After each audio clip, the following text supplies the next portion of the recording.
Sorry about that, back again. I didn't realize I only had 10 minutes of recording time. So here's part 2 of the video. So let's go back to that presentation. We're pretty much done with it. Excuse me, guys, this little allergy cold thing of mine. Remember, it's not really allergies. I don't know what it is. It's bothering me.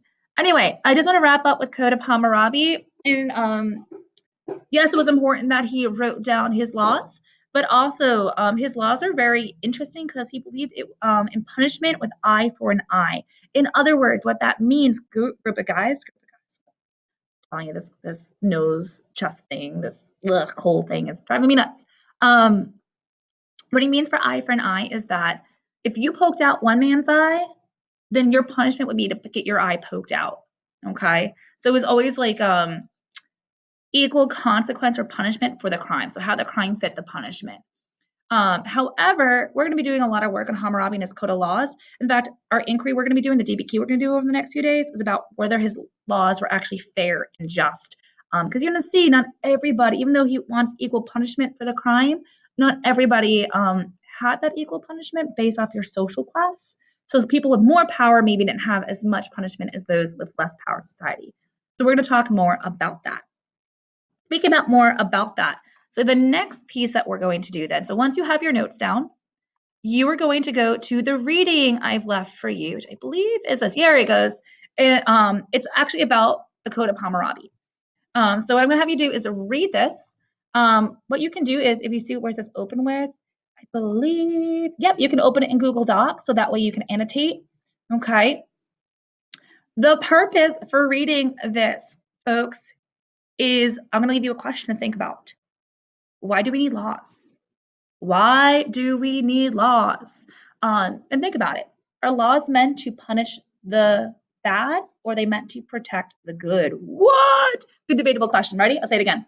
Are the laws, so A, why do we need laws? And then another little kicker, are laws meant to punish the bad or protect the good? So as you guys read this, go ahead, open this up in Google Docs. You guys might need to open it first in a new window. Where is that? Oh, I think mine's already open in a new window. That's why, but usually it says over here, open a new window, open Google Docs, and you can annotate. So if you find any lines that help support why we need laws, I want you to annotate that and back up why that supports it, okay? So you're gonna read this, and then you're just gonna answer questions 1, 2, 3, 4, 5, and 6, 7, and 8. I'm sorry, not 8, just 1 through 7 in your notebooks, 1 through 7. Don't worry about these written response.